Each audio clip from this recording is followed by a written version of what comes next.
सीढ़ियाँ उन्हें मुबारक हो जिन्हें छत पर जाना होता है। सीढ़ियाँ उन्हें मुबारक हो जिन्हें छत पर जाना होता है। अपनी मंजिल तो आसमान है, अपनी मंजिल तो आसमान है, रास्ता खुद बनाना होता है। नमस्कार दोस्तों, स्वागत करता हूं मैं आप लोगों का हमारे यूट्यूब चैनल पायनियर में। आज हम स्टार्ट करेंगे जीव प्रजनन कैसे करते हैं, यानी हाउ डू ऑर्गेनिज्म रिप्रोड्यूस। ठीक है, तो चलिए स्टार्ट करते हैं।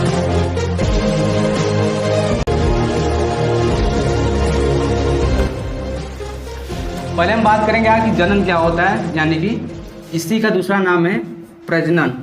ठीक है, या फिर जो जीव होते हैं प्रजनन क्यों करते हैं, क्या ज़रूरत है कि इसको प्रजनन करने की जीव की। ठीक है, तो हम इसमें दो चीज़ देखेंगे कि प्रजनन होता क्या है और क्यों होता है। अगर न हो प्रजनन या जीव प्रजनन ना करे तो क्या होगा। ठीक है, तो बताओ कोई प्रजनन किसे कहते हैं, रिप्रोडक्शन। किसी जीव द्वारा किसी भी जीवधारी द्वारा अपने समान संतान उत्पन्न करने की क्षमता। प्रजनन क्या होता है, जैसे कोई भी ऑर्गेनिज्म होता है या फिर कोई भी जीवधारी होता है तो हमेशा क्या करता है, अपने ही समान नए जीव की उत्पत्ति करता है। हमेशा अपने ही समान ना, किसी दूसरे टाइप नहीं करता है। जैसे मान लो कोई बंदर है तो गधा नहीं करेगा, या फिर कोई और जीव नहीं करता। जो बंदर होता है वो बंदर ही पैदा होता है उससे। तो इसी फिनोमिना को, इसी प्रक्रिया को हम बोलते हैं प्रजनन। बात समझ आ रही है। ठीक है, अब प्रजनन क्यों आवश्यक है बताओ। अगर प्रजनन न हो, रिप्रोडक्शन न हो तो क्या होगा, आगे का वो उसका वंश आगे नहीं बढ़ेगा ना। एनसीईआरटी में एक और चीज़ दिया है कि जो प्रजनन होता है यानी जो रिप्रोडक्शन होता है, ठीक है, जो क्या होता है हमारा रिप्रोडक्शन होता है, इसमें एनर्जी बहुत ज़्यादा कंज्यूम होती है। एनर्जी कंज्यूम बहुत ज़्यादा होती है। एनर्जी कंज्यूम मतलब एनर्जी की इसमें ज़रूरत बहुत ज़्यादा होती है। फिर भी इसको है प्रजनन क्यों करते हैं ऑर्गेनिज्म। ठीक है, बात ना करो पीटेंगे हम। तो इसका आंसर है कि जो अगर प्रजनन नहीं होगा तो पृथ्वी पर उस जीव का अस्तित्व, एग्जिस्टेंस खत्म हो जाएगा दिन प्रतिदिन। ठीक है, तो इसका एक लाइन में आंसर है कि प्रजनन क्यों आवश्यक है। तो प्रजाति या फिर कंटिन्यूएशन ऑफ स्पीसीज, यानी जाति के निरंतरता के लिए, जीवन को बनाए रखने, मतलब जीवों पृथ्वी पर किसी भी जाति को बनाए रखने के लिए प्रजनन आवश्यक है। ठीक है, नहीं तो उसका क्या हो जाएगा, अस्तित्व मिट जाएगा। आई बात समझ में। ठीक है, अब देखिए जो प्रजनन होता है ये मुख्यतः कितने प्रकार होता है, दो प्रकार का। कितने प्रकार का होता है, दो प्रकार का, डिपेंडिंग अपॉन कि इसमें कितने ऑर्गेनिज्म पार्टिसिपेट कर रहे हैं। अगर एक जीव पार्टिसिपेट करेगा एक नए जीव को जन्म करने में, जन्म देने में, तो उसको हम बोलेंगे अलैंगिक जनन। अगर दो जीव मिल के किसी एक जीव का निर्माण करेंगे तो उसको हम क्या बोलेंगे, लैंगिक जनन, सेक्सुअल रिप्रोडक्शन। ठीक है, तो प्रजनन कितने प्रकार का होता है, दो प्रकार का होता है। ठीक है, पहला होता है अलैंगिक, और दूसरा क्या होता है, लैंगिक जनन। ठीक है, अलैंगिक हम क्या बताए हैं कि इसमें जो नए जीव की उत्पत्ति होगी उसमें एक जीव या एक जीवधारी से होता है, जबकि लैंगिक जनन में जिस मतलब एक जीवधारी का निर्माण होगा तो उससे दो जीव के मिलने से होगा या दो जीव के पार्टिसिपेट करने से होगा। ठीक है, ये इसमें मुख्य अंतर होता है। अब अलैंगिक जनन किसमें देखने को मिलता है, तो जो सूक्ष्म जीव होते हैं या फिर जो निम्न कोटि के जीव होते हैं उसमें अलैंगिक जनन देखने को पाया जाता है अधिकतर। हाँ, और जो बहुकोशिकीय जीव होते हैं यानी कि जो मल्टी सेलुलर ऑर्गेनिज्म होते हैं उसमें लैंगिक जनन देखने को मिलता है। ठीक है, हम अब क्या करेंगे कि देखेंगे कि लैंगिक जनन और अलैंगिक जनन में अंतर क्या होता है, और ये एग्ज़ाम में 3 नंबर में पूछा जाता है। ठीक है, किसी भी स्टेट में हो, चाहे वो सीबीएसई या फिर यूपी बोर्ड। ठीक है, तो हम क्या देखेंगे, लैंगिक और अलैंगिक जनन में अंतर। ठीक है, तो पहला अंतर तो ये हो गया, पहला अंतर तो यही हो गया कि इसमें कितने जीव पार्टिसिपेट करते हैं नए जीव उत्पत्ति करने में, एक। तो इसको हम बोलेंगे हम इसमें यूनिपेरेंटल होते हैं। क्या होते हैं? यूनिपेरेंटल। यूनिपेरेंटल देखो, यूनि मतलब क्या होता है? एक। पेरेंट मतलब एक पेरेंट पार्टिसिपेट करेंगे। हाँ हाँ हाँ, एक जन्म की आवश्यकता होती है, एक जीव की या एक लिंग की भी बोल सकते हैं, ठीक है। हाँ, जबकि जो हमारा लैंगिक जन्म होता है ये हमारा होता है बाई पेरेंटल। कहने का मतलब इसमें आपको दो जीव को पार्टिसिपेट करना होता है ना। जैसे अगर बात हुई ह्यूमन में, तो ह्यूमन क्या होते हैं? लैंगिक जन्म करते हैं कि अलैंगिक? लैंगिक जन्म करते हैं ना, ठीक है। तो इसका एग्जाम्पल बात करें तो इसका हो जाएगा ह्यूमन। जितने भी हमारे ह्यूमन हो गए, काऊ हो गया, है ना, मंकी हो गया, हाँ नहीं, एनिमल्स में सभी नहीं आएंगे, एनिमल्स में सभी नहीं आएंगे। आइए बस समझ में। जो कि हमारा यूनिपेरेंटल होता है, इसमें आ जाएगा हम लोगों का अमीबा हो गया, बात ना करो, क्या हो जाएगा?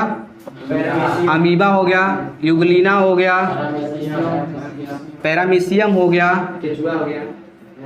पैरामीशियम हो गया, उसमें लैंगिक जन्म होता है, ठीक है। आइए बस समझ में। तो ये सब क्या होते हैं? निम्न कोटि के जीव होते हैं, है ना। और ये इसमें कुछ एक कोष की भी है और कुछ बहुकोष की, ठीक है। चलिए दूसरा अंतर देखिए। दूसरा अंतर ये है कि जो अलैंगिक जनन होते हैं या फिर अलैंगिक जीव करने मतलब अलैंगिक जनन करने वाले जीव होते हैं, उसमें युग्मक का निर्माण नहीं होता है। युग्मक का गैमीट निर्माण नहीं होता है, ठीक है। युग्मक मतलब क्या होता है कि जैसे अगर बात करें हम मनुष्य में, तो मनुष्य में क्या होता है? एक मेल होता है, एक क्या होता है? फीमेल होता है। फीमेल जो होता है क्या रिप्रोड्यूस करता है?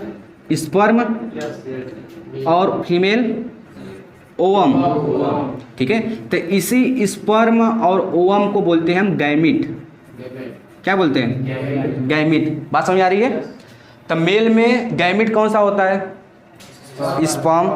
फीमेल में गैमीट क्या होता है? ओवम। जब इन्हीं दोनों का मतलब मिलते हैं तो क्या होता है? नया जीव मतलब पहले कोशिका बनेगा, एक कोशिका जिसे बोले जाइगोट, और इस प्रोसेस बोलते हैं फर्टिलाइजेशन, निषेचन। तो इसमें युग्मक का निर्माण, जबकि इसमें युग्मक का निर्माण होता है, ठीक है। तो यहाँ हम लगा दे हैं सही का निशान। इसका ये मतलब क्या हो जाएगा बताओ? इसमें युग्मक का निर्माण होता है। ये दूसरा पॉइंट है। ये क्या था? पहला पॉइंट। तीसरा पॉइंट हम ये बता सकते हैं कि इसमें निषेचन नहीं होता है। जब भाई युग्मक ही नहीं बनेगा तो निषेचन कहाँ से होगा? ठीक है। निषेचन क्या होता है? नर युग्मक तथा मादा युग्मक के मिलने की प्रक्रिया को क्या बोलते हैं? निषेचन बोलते हैं। बात समझ आ रही है? नर युग्मक तथा मादा युग्मक के मिलने की प्रक्रिया को निषेचन बोलते हैं। तो अलैंगिक जनन में निषेचन यानी फर्टिलाइजेशन नहीं होता है, जबकि लैंगिक जनन में फ्यूजन, हाँ ये इसी बोलते हैं, फर्टिलाइजेशन को ही बोलते हैं। फ्यूजन में क्या होता है? दो चीज़ मिलता है, ठीक है। ये जो फर्टिलाइजेशन है यानी निषेचन, इसको हम यूज़ करते हैं बायोलॉजिकल मतलब बायोलॉजी में। अदर कई सब्जेक्ट रहता है तो उसमें कई दो चीज़ मिलते हैं तो उसको हम फ्यूजन कर देते हैं, फ्यूज हो रहा है, ठीक है। तो फर्टिलाइजेशन कहीं भी यूज होगा उसका मतलब होगा बायोलॉजिकल चीज़ से, मतलब किसी लिविंग ऑर्गेनिज्म में हो रहा है।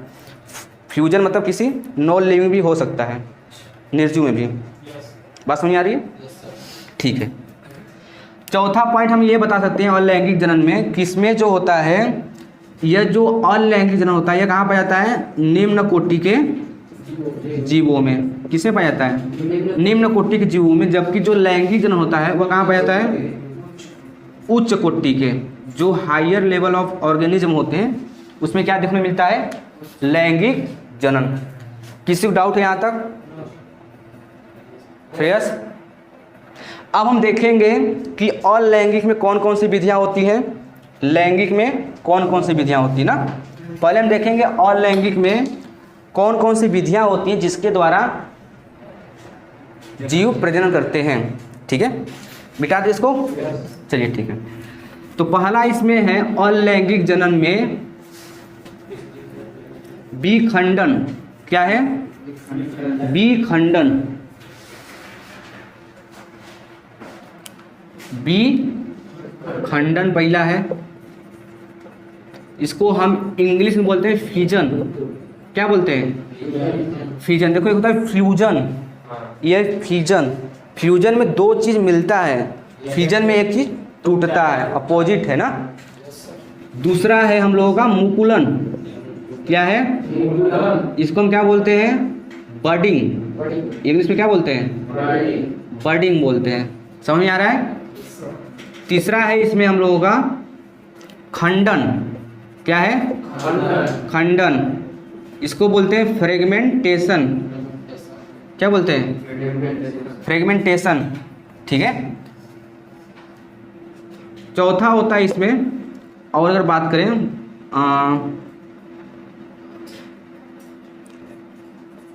पुनरुद्भवन। क्या होता है? पुनरुद्भवन। इसको बोलते हैं हम इंग्लिश में रीजनरेशन। क्या बोलते हैं? रीजनरेशन। ठीक है। और पांचवा और लास्ट है कायिक प्रवर्धन। कायिक प्रवर्धन। इसको क्या बोलते हैं इंग्लिश में? Vegetative propagation. क्या होता है? Vegetative propagation. तो अलैंगिक जनन निम्न 5 विधियों द्वारा संपन्न होता है। विखंडन, मुकुलन, खंडन, पुनरुद्भवन। ठीक है। ये यहाँ आधा। हाँ, और कायिक प्रवर्धन। हाँ, अलैंगिक जनन होता है। ठीक है।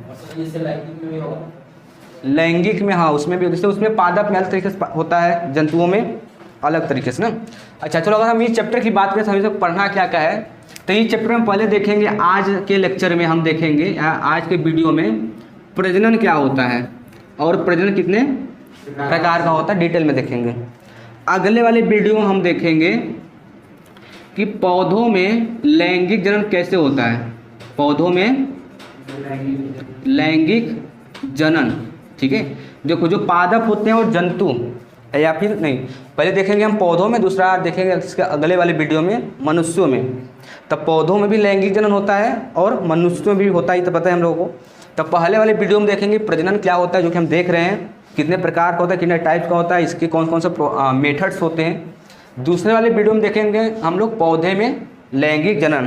ठीक है। पौधे भी भाई तो बीज बनाते हैं ना, वो कैसे बनाते हैं वह भी देखेंगे। तीसरे वाले वीडियो में देखेंगे मनुष्यों में लैंगिक जनन। मनुष्यों में लैंगिक जनन।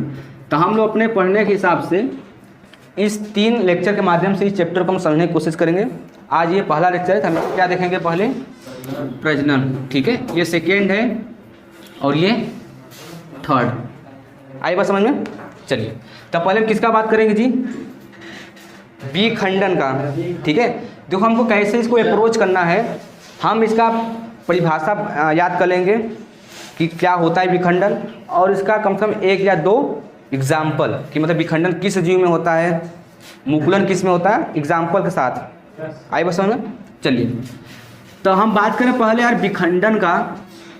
तो विखंडन में क्या होता है, कोई एक जीव होगा, वह कोशिका विभाजन के द्वारा 2 जीव में बट जाएगा, और हर एक बटा हुआ जीव नए जीव का निर्माण करेगा। आई बस समझ में? इसका सबसे अच्छा एग्जाम्पल है, आपको देखने को मिलेगा अमीबा में। कहाँ देखने को मिलेगा? अमीबा में। अमीबा में आप अमीबा को और पढ़ चुके हैं, पता है कहाँ कहाँ? जैव प्रक्रम में। उसमें हम देख रहे थे कि अमीबा में पोषण कैसे होता है, याद आ रहा है? हाँ, अब हम देख रहे हैं अमीबा प्रजनन कैसे करता है।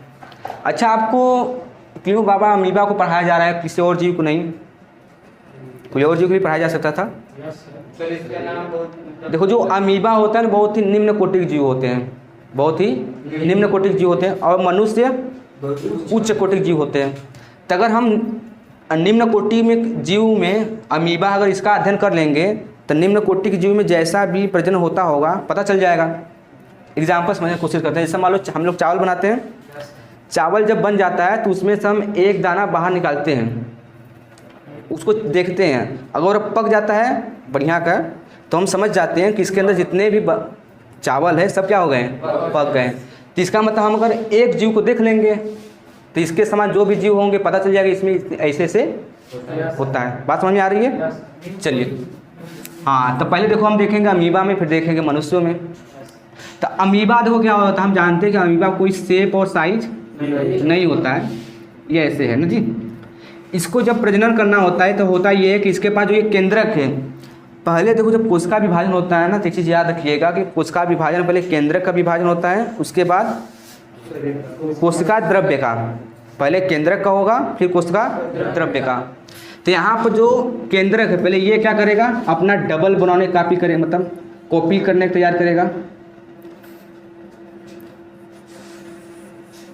ठीक है। तो ये देखो ऐसे होगा थोड़ा सा। पहले देखो केंद्रक का विभाजन क्यों होता है, तो जो केंद्रक होता है केंद्रक के अंदर रहता है डीएनए, क्या होता है डीएनए, और डीएनए में सारी सूचनाएं संचित रहती हैं कि किसको क्या करना है, कब क्या करना है, सभी सूचनाएं संचित रहती है केंद्रक में, केंद्र जो डीएनए होता है, ठीक है। तो अगर इसको एक जीव से दो जीव में बनना है तो सभी में सूचना जाना चाहिए, है ना। जैसे मान लो कोई एक पिता है, उसके दो लड़के हैं, वो अपना करना चाहता है जो ज़मीन है उसको आधा आधा भागों में बांटना चाहता है, तो पहले क्या करेगा, जो भी उसके पास ज़मीन जायदाद होगा, जो भी उसका पास संपत्ति होगा, उसका कॉपी तैयार करेगा कि आधा तुमको देंगे, आधा या तो भविष्य में दिक्कत हो जाएगा। तो इसलिए जो है ये केंद्रक है, केंद्रक जितना भी सूचना रहेगा सब आधा आधा करेगा, ठीक है। तो पहले ऐसे होगा, फिर क्या होगा अगले स्टेप में यहाँ से दो केंद्रक बन जाएंगे, यहाँ से तो टूट जाएगा, यहाँ से ये टूट करके आधा इधर बन जाएगा, आधा इधर। फिर ये कोशिका विभाजन हो गया, तो केंद्रक विभाजन। उसके बाद क्या होगा कि यहाँ से ये आधा से फट जाएगा और यहाँ से एक नया अमीबा बन जाएगा और यहाँ से एक नया अमीबा बन जाएगा। तो इस प्रकार से अमीबा में एक जीव से दो जीव का निर्माण हुआ। तो इसलिए इसको किस में रखा गया है, अलैंगिक जनन में। आई बात समझ में? अब जो विखंडन होता है वो दो प्रकार का होता है, एक होता है द्विविखंडन और एक होता है बहुविखंडन। द्विविखंडन और बहुविखंडन, देखो नाम से स्पष्ट है कि द्विविखंडन क्या होगा कि इसमें कोई एक जीव कोशिका विभाजन द्वारा दो जीव में बढ़ जाएगा और हर एक जीव नए मतलब हर एक कोशिका नए जीव का निर्माण करेगा। बहुविखंडन में क्या होगा, कोई एक जीव दो से अधिक भागों में बढ़ जाएगा और हर एक बटा हुआ भाग नए जीव का निर्माण करेगा। समझ आ रहा है? किसी को डाउट हो तो ये कितने प्रकार का हो सकता है, द्विखंडन बहुविखंडन। द्विखंडन का एग्जांपल हम क्या बता सकते हैं, अमीबा। और बहुविखंडन का एग्जांपल हम लोग याद रखेंगे प्लाज्मोडियम। क्या होता है, प्लाज्मोडियम एक प्रोटोजोआ होता है जो कि मलेरिया उत्पन्न करता है। क्या उत्पन्न करता है, मलेरिया। आप सोचेंगे तो मलेरिया तो किससे उत्पन्न होता है, मच्छर से, ठीक है। तो मच्छर क्या करता है, प्लाज्मोडियम को एक शरीर से दूसरे शरीर में पहुंचाता है। एक्चुअल काम तो ये है, हाँ वह कैरियर, मच्छर हमारा कैरियर है और ये हमारा रोगवाहक है, मतलब रोगजनक है, यही रोग को उत्पन्न करता है। हाँ जो भी समझ लो, कोई दिक्कत इसमें। अब अगला कौन सा था जी, बताओ।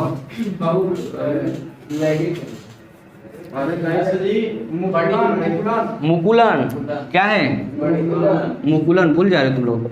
इसको क्या बोलते हैं इंग्लिश में, बर्डिंग बोलते हैं ना।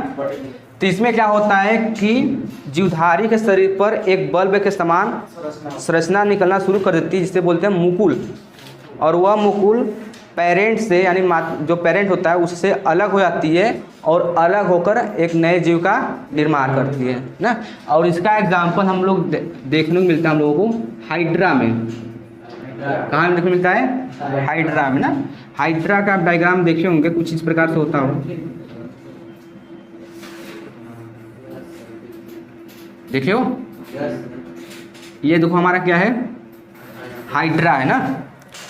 अब देखो यहाँ पर क्या है कि ये इसका जो शरीर पर एक उभारनुमा संरचना बनना स्टार्ट होगा। यहाँ पर ये जो हम सर्कल बनाए, और इस हम संरचना क्या बोलते हैं, मुकुल, इंग्लिश में बोलते हैं बर्ड।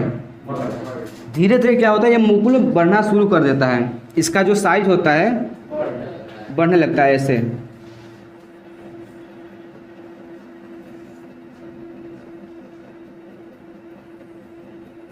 ये कुछ इस प्रकार से हो जाएगा, ठीक है। आगे क्या होगा कि ये और बड़ा हो जाएगा,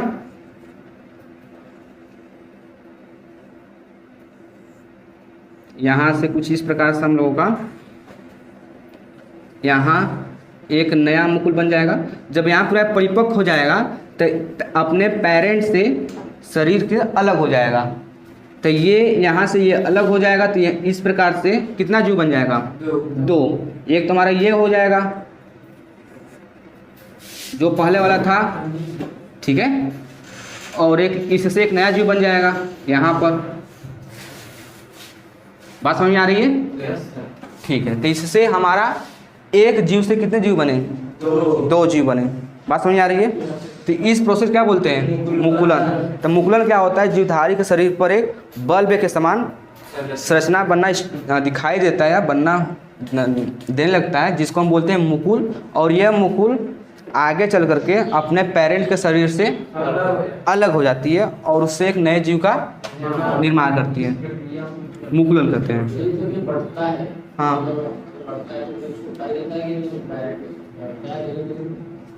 बोलो।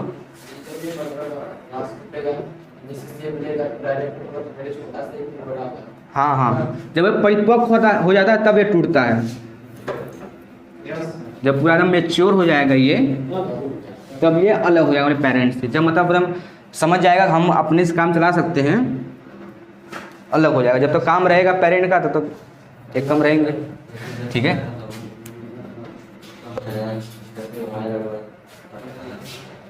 क्या बोल रहा है? जब तक रहोगे तुम हाँ, अगला देखिए हम लोगों का खंडन। क्या है खंडन? हम लोग देखने को मिलता है स्पाइरोगाइरा में। स्पाइरोगाइरा में, स्पाइरोगाइरा एक एल्गी है ना जी, शैवाल है। इसमें क्या होता है कि जो इसका शरीर होता है, मान लो इसका शरीर ऐसे होता है ना, थ्रेड के समान होता है ऐसे। हाँ, तो इसको जब प्रजनन करना होता है ना, तो इसका जो शरीर होता है कई भागों में से टूट जाता है, ऐसे ऐसे अपने से ऐसे टूट जाएगा और यहाँ से एक नया स्पाइरोगाइरा बन जाएगा, ठीक है। यहाँ से एक नया बन जाएगा और यहाँ से एक नया बन जाएगा। तो इसका शरीर क्या होगा, किसी कारणवश 2 से अधिक खंडों में टूट गया और हर एक खंड नए जीव का निर्माण किया। तो इसको क्या बोलते हैं, खंडन, ठीक है। और कहाँ देखने मिलता है हमको, स्पाइरोगाइरा में, ठीक है। अगला देखिए है हम लोगों का चौथा,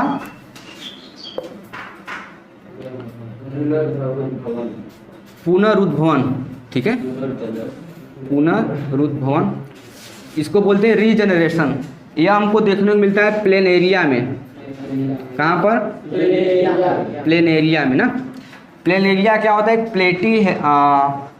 प्लेटी हेलमिन्थिस का एक जीव होता है जो चपटा होता है। हम जब पढ़ाए थे 9 में हम संघ फाइलम, तो इसमें बताए थे हम। तो इसमें क्या होता है कि इसका शरीर कुछ इस प्रकार से होता है,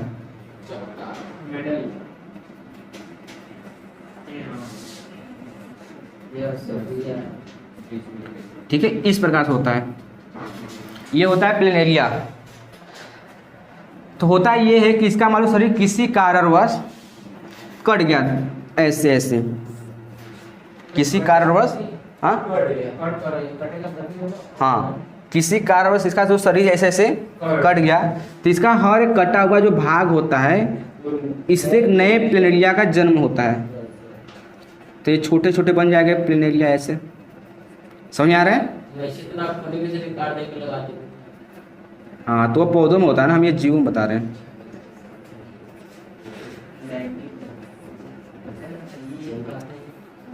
कोई दिक्कत है इसमें? तो यहाँ से क्या हुआ, 2 नए प्लेनेरिया का या 3 नए प्लेनेरिया का यहाँ से जन्म हुआ। अब कितने जीव से हुआ है, 1 जीव से हुआ है। आई बस समझ में? इसमें 3 ही कटेगा, क्या और भी कट सकता है? हम 3 काटते हैं, तुम चाहे जितना काट दो, खच खच खच खच। हाँ, किसी कारणवश कटेगा तब अपने आप नहीं। कोई अब कोई चाहेगा कि हमारे शरीर को काट दे, नहीं ना, किसी कारणवश। अब देखो जी, कहाँ पे पानी पाए जाते हैं ना, तो पानी में कई सारे जीव होते हैं, परेशान करते हैं। हाँ, तो किसी अगर कार्य से कट जाएगा तो ये नए क्लेंडिया जन्म करा। अब ऐसे समझो से मान लो हम है, हमारा उंगली कट गया किसी कारणवश, अब तो काटना नहीं चाहेंगे ना, किसी कारणवश कट गया तो मान लो हमारी उंगली से हम एक और बन गए यहाँ पर। ऐसे इमेजिन करो, ऐसा हो रहा है यहाँ पर ना, लेकिन ऐसा नहीं होता है बहुकोश की जीव में। देख के घर एक यहाँ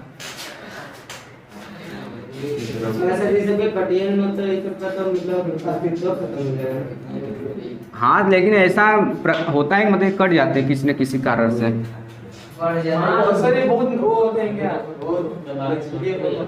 चपटे होते हैं, हाँ लचीले होते हैं, समझ सकते हो। अगला लास्ट हम लोग का कायिक जनन, कायिक प्रवर्धन जी, क्या है प्रवर्धन ना, वेजिटेटिव प्रोपागेशन क्या है हम लोगों का लास्ट है कायिक प्रवर्धन। ये जो कायिक प्रवर्धन होता है ये कहाँ मिलता है हम लोगों को, पौधों में, प्लांट में कायिक प्रवर्धन होता है, ठीक है, पौधों में। चलिए देखते हैं पौधों में कैसे कायिक प्रवर्धन होता है, कहते हैं किसी पहले इसको। तो देखिए जो कायिक प्रवर्धन होता है बात ना करो, अगर हम बात करें किसके बारे में जी, कायिक प्रवर्धन में, तो ये जैसे मान लो हमारे पास एक प्लांट है, क्या है, ये हमारे पास एक प्लांट है,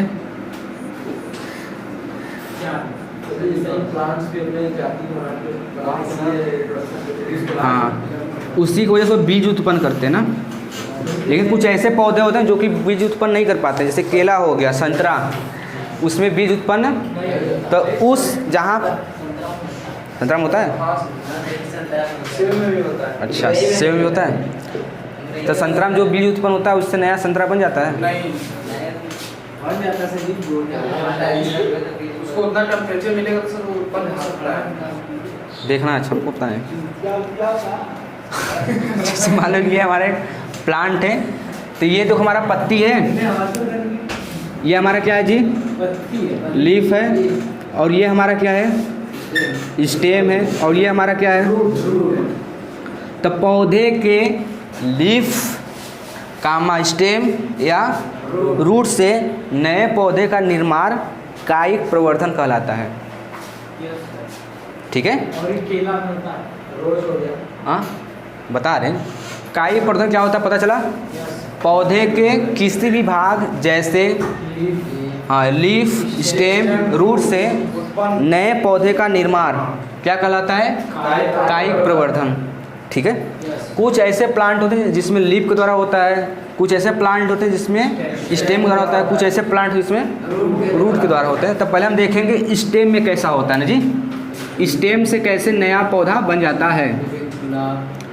हाँ तो पहले ऐसे हो गया, गुलाब हो गया, रोज हो गया, और गन्ना हो गया, शुगर केन, और बनाना ट्री, हाँ सहजन, हाँ उसमें भी लगाते हैं ना। आलू,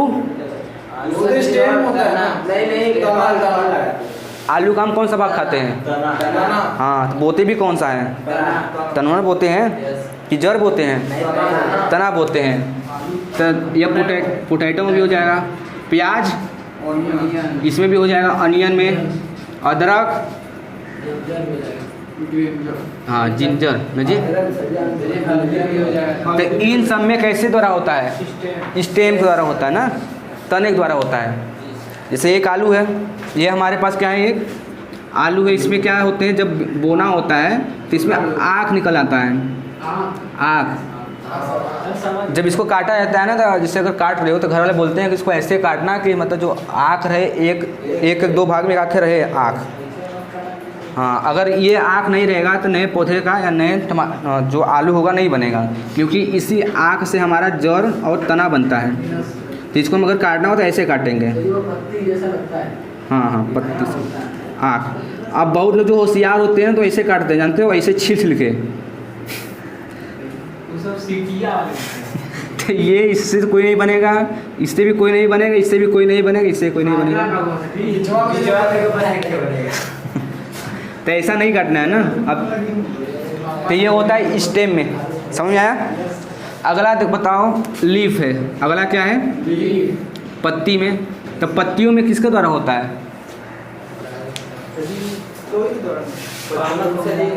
पालक तो तना होता है।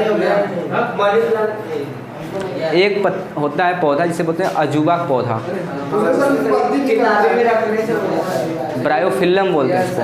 अजूबा देखियो बछाव लगा हुआ है, शायद बछाव में है, बछाव में जो हाँ जिससे मान लो कि ऐसे रहता है पत्तियाँ ना ऐसे, तो इस पर जो होता है ऐसे जड़ निकल लगता है, देखे हो। इस जड़ को बोलते हैं अपस्थानिक जड़। क्या बोलते हैं? अपस्थानिक जड़ किसे कहते हैं? ऐसा जड़ जो पत्तियों में नहीं जैसे मान लो कि हम किसी बीज को बोते हैं, जैसे मान लो ये हमारे पास क्या है, मटर है, इसको जब बोते हैं तो इसमें से एक भाग ऊपर जाता है, एक भाग नीचे। जो ऊपर भाग जाता है उसको क्या बोलते हैं? प्रांकुर। प्रांकुर बोलते हैं ना, प्रांकुर से सूट बनता है। और जो नीचे जाता है उससे बोलते हैं मूलांकुर। ऊपर प्रांकुर होता है, नीचे तब मूलांकुर से जड़ बनता है, और प्रांकुर से तना पत्ती सब बनते हैं, सूट जो कर सकते हैं। तब अगर कोई भी जड़, ध्यान सुनो, कोई जड़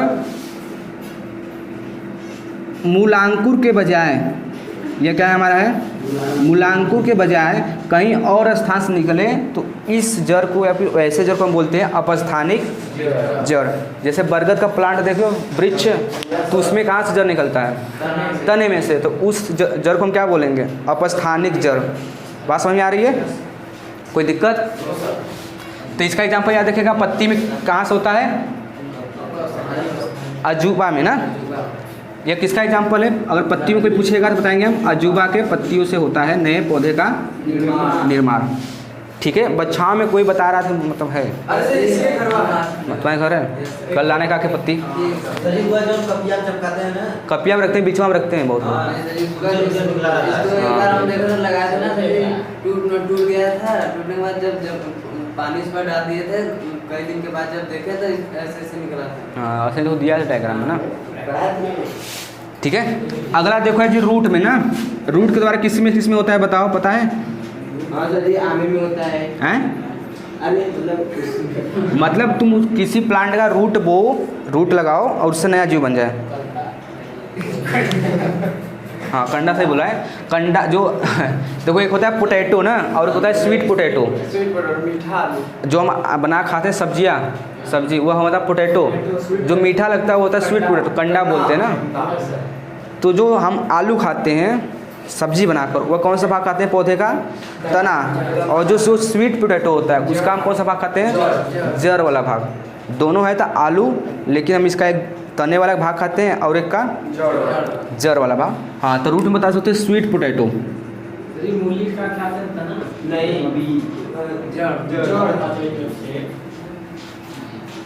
स्वीट पोटैटो। ठीक है सर, मूली गाजर का उसमें हाँ, मूली गाजर में आ जाएगा इसमें। और इसमें आया परवल। परवल, हाँ, परवल रूट में आता है। बिया लगता है लेकिन रूट से भी हो जाता है। हाँ, सूरन तो इसमें आ जाएगा जी, स्टेम में आ जाएगा। हाँ, कद्दूस नहीं। समझ आया? तो हमको देखो याद कर रखना है। शांत रहो। कायिक प्रवर्धन किसे कहते हैं? तो हम क्या बताए हैं? पौधे किसी भी भाग जैसे जड़, तना, पत्ती से नए पौधे का कायिक प्रवर्धन कहलाता है। अब आपको याद रखना है तने द्वारा किस में होता है, पत्तियों द्वारा किस में होता है, और हाँ एग्जाम्पल याद रखना है ना। एग्जाम्पल में कैसे क्वेश्चन पूछा जाएगा? बहुविकल्पी में आता है कि तने द्वारा नए पौधे का निर्माण होता है निम्न में से। 4 ऑप्शन दे देगा, मतलब उसमें से 3 नहीं रहेगा और 1 रहेगा, तो उसको आपको चुनना है ना। कोई दिक्कत इसमें नहीं। अगला देखिए, लास्ट हेडिंग है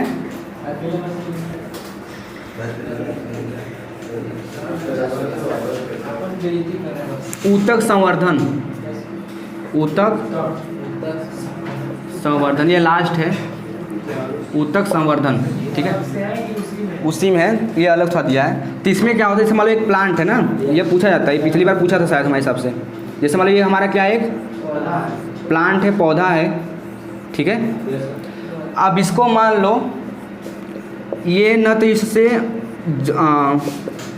इससे न बीज बन पा रहा है इस पौधे से, और न ही इससे कायिक परिवर्तन हो पा रहा है। तो उस केस में क्या किया जाता है कि इसका जो ऊपरी सिरा होता है उसमें कौन सा कोशिका पाया जाता है? मेरिस्टेमेटिक बोलो, विभज्य ज्योतक कोशिका पाया जाता है, उस कोशिका को बाहर निकाल दिया जाता है। क्या किया जाता है? बाहर निकाल करके एक टेस्ट ट्यूब में उसको रखा जाता है, उस कोशिका को। अब उस कोशिका को बाहर वातावरण में या इस टेस्ट ट्यूब में ऐसा वातावरण दिया जाता है जो इस पत्ती में या इस पौधे में मौजूद हो। तो इसमें कई सारे हार्मोन्स होते हैं, कई सारे एंजाइम्स होते हैं जो कि इस कोशिका से नए पौधे का निर्माण करें। धीरे धीरे क्या होता है, जो कोशिका होता है और ज़्यादा संगठित हो जाता है या फिर और ज़्यादा विकास कर देता है, और उसको हम बोलते हैं कैलस। क्या बोलते हैं? कैलस। अब इस कैलस जो एक बार बन जाता है तब इसको हम निकाल करके मिट्टी में रोप देते हैं। क्या करते हैं? मिट्टी में रोप देते हैं और उससे नए पौधे का निर्माण हो जाता है ना। बात समझ आ रही है? इसी को बोला जाता है ऊतक संवर्धन। इसका उपयोग कहाँ किया जाता है? जो सजावटी पौधे होते हैं वहाँ किया जाता है। सजावटी पौधे जो ऑर्नामेंटल प्लांट्स होते हैं उसमें जो होता है इस प्रोसेस का उपयोग किया जाता है। सो प्लांट, हाँ उसमें भी कर सकते हैं। तो इसको बाकायदे बढ़िया का एक अलग मीडियम में रखना होगा, ऐसे ही बाहर नहीं रख दो कि बलक जाएगा। कोई दिक्कत इसमें है? चलिए ठीक है। तो यहाँ पर हम लोगों का ये प्रजनन क्या होता है ख़त्म हुआ। अब आगे हम बात करेंगे पौधों में लैंगिक जन्म के बारे में। ठीक है, तो मिलते हैं अगली वीडियो में, तब तक पढ़ाई करते रहें।